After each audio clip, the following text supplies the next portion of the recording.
Assalamualaikum warahmatullahi wabarakatuh. Sesi kedua ini atau part 2 kita kuliah dengan materi perancangan database. Kita sambung lagi ya. Oke, kita sambung. Nah, jadi siklus kehidupan aplikasi basis data ini kita tadi sudah mulai dengan perencanaan database. Mari kita jabarkan satu persatu. Tahap perencanaan database adalah merencanakan bagaimana tahap dari siklus hidup dapat direalisasikan secara efisien dan efektif.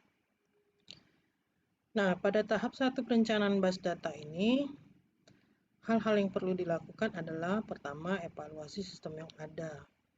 Artinya ini kalau mau dihubungkan dengan sistem informasi, kita mengevaluasi database yang ada atau penyedia data di suatu sistem informasi, itu kita evaluasi.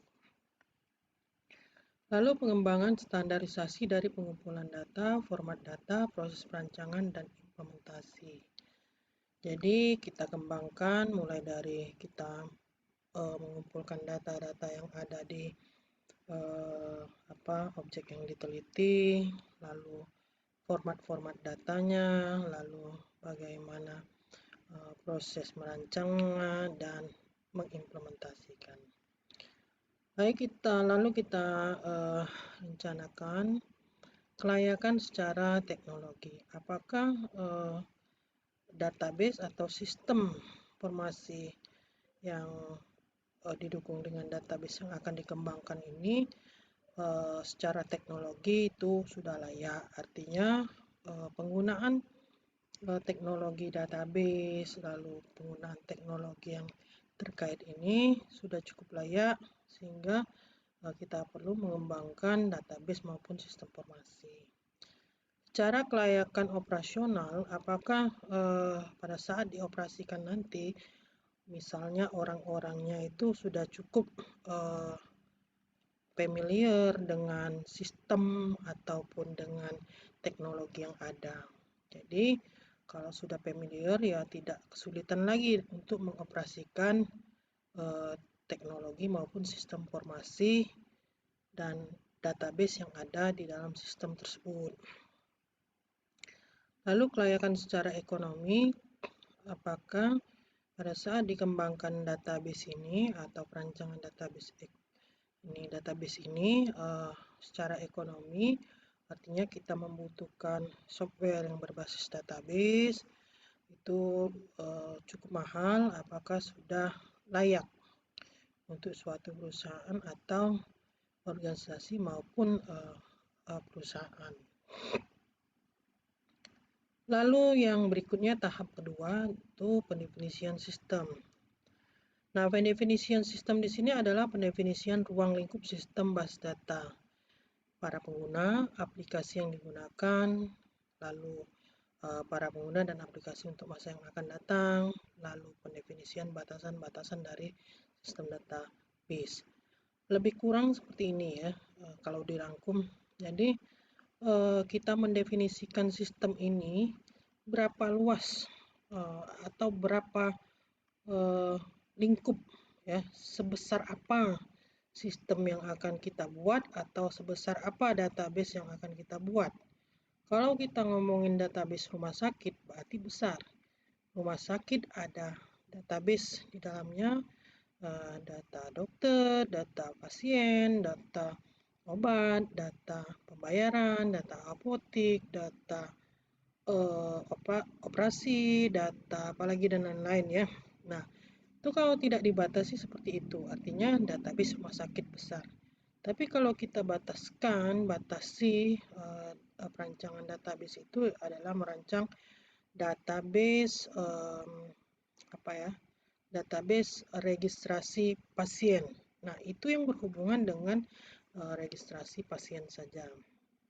Atau database operasi pasien. Nah, itu yang berhubungan dengan operasi. Atau database periksa pasien. berarti lingkupnya hanya periksa pasien. Namun kalau sudah sampai ke periksa berarti sudah melalui tahap registrasi. Nah, jadi pendefinisian sistem database di sini seperti itu.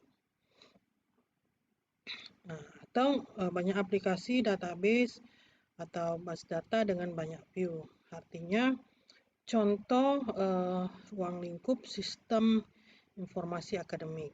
Artinya kalau ngomongin micro life cycle-nya, database akademik. Database akademik itu ini user view, ya, pandangan pemakai 6 misalnya. Itu akan beririsan dengan user view 5, pandangan dari sisi pemakai 5. Nah, yang beririsan itu misalkan tampilan di dalam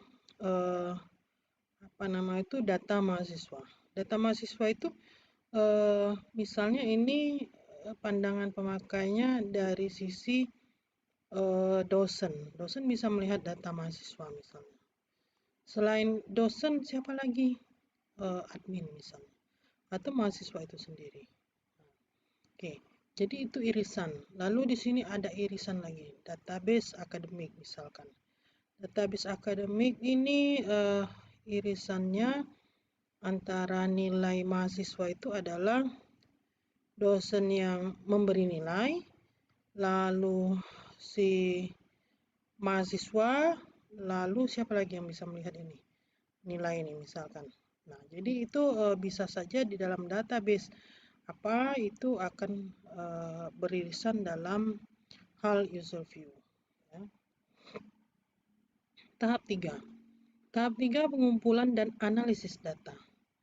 Yang pertama menentukan kelompok pengguna dan bidang-bidang aplikasinya.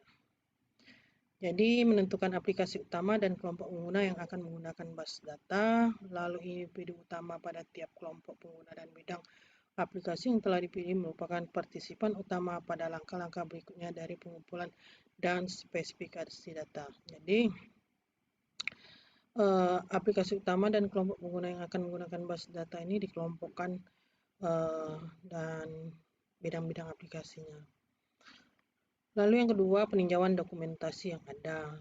Contohnya yaitu dokumen yang ada berhubungan dengan aplikasi yang dipelajari dan dianalisa, seperti form, report, lalu yang lain-lain, serta diuji dan ditinjau kembali untuk menguji apakah dokumen tersebut berpengaruh terhadap kumpulan data dan proses spesifikasi. Jadi, dokumen yang ada itu, misalnya kita akan membangun suatu database apa namanya itu, perlu ditinjau lagi apakah akan sesuai dengan sistem yang computerized nantinya atau tidak. Lalu yang ketiga, analisis lingkungan operasi dan pemrosesan data. Informasi yang sekarang dan yang akan datang dipelajari. Lalu analisis jenis transaksi dan frekuensi transaksinya dan arus informasi dalam sistem. Lalu input-output data untuk transaksi tersebut terperinci atau diperinci. Jadi analisa lingkungan operasi dan pemrosesan data ini ya lebih kurang seperti ini. Jadi dipelajari informasinya, lalu dianalisis jenis-jenis transaksinya. Contoh misalnya database akademik. Transaksinya apa saja pada saat pemrosesan pemberian nilai. Lalu ada proses perhitungan secara otomatis misalnya. Nah, itu transaksinya di situ. Lalu frekuensi transaksinya itu berapa lama misalnya. Berapa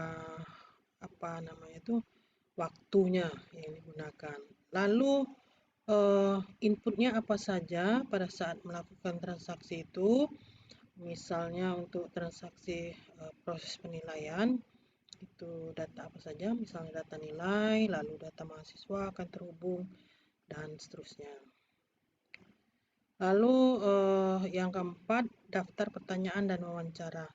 Sudah disiapkan rangkuman tanggapan dari pertanyaan yang telah dikumpulkan dari pengguna base data yang berpotensi. Jadi siapa pengguna dari database ini, lalu dirangkum dari berdasarkan hasil pertanyaan dan wawancara. Lalu ada ketua kelompok atau individu utama dapat diwawancarai sehingga input yang didapat itu lebih banyak dan mereka dengan memperhatikan informasi yang berharga. Jadi pengumpulan dan analisis data ini juga berdasarkan daftar pertanyaan dan wawancara. Lalu teknik spesifikasi kebutuhan secara formal, kalau biasanya kalau di jurusan kita itu sering menggunakan data flow diagram. Kemudian itu ya, jadi dari tahap-tahap ini tadi, tahap-tahap perencanaan. Nah, sekarang kita akan bahas perancangan konseptual. Nih. Tahap 4 yaitu perancangan base data secara konseptual. Jadi perancangan skema konseptual ini contohnya adalah menggunakan IIR atau IRD lah bahasa kerennya.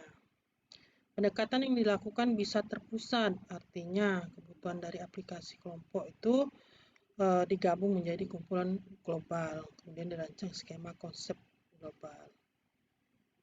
Nah, ilustrasinya seperti ini.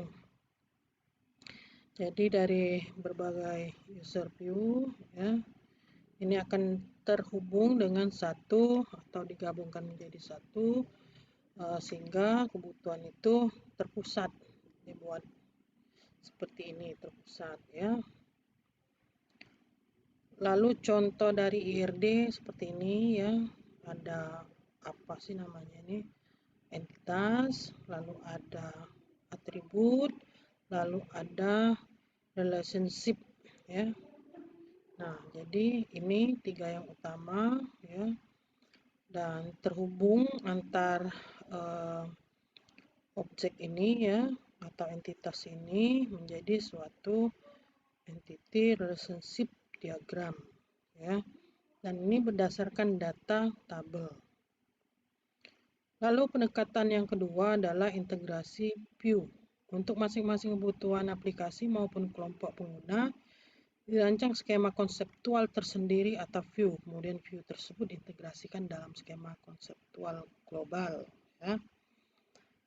Nah, kalau tadi bedanya adalah di sini satu persatu. Jadi dirancang menjadi apa namanya itu tampilan berdasarkan view yang pertama, lalu user view yang kedua tampilannya seperti ini, user view yang ketiga tampilan seperti ini. Beda tadi, kalau yang tadi langsung terintegrasi atau terhubung dalam satu view. Nih. Nah, kemudian langsung dibawa ke sini atau terpusat. Kalau ini satu persatu. Nah, kalau kita ibaratkan jurusan itu membuat database jurusan SI, jurusan SK, TI, lalu terhubung di sini ya. Jadi ilustrasi pendekatan integrasi view ya. Kalau yang tadi terpusat ya. Nah, strategi ada 4 strategi, yaitu yang pertama top down, bottom up, inside out, mix. Nah, strategi dalam apa namanya itu pembuatan atau perancangan database tadi adalah akan menjadi tugas ya. Jadi sebelum sampai ke sini ya, jadi tugasnya itu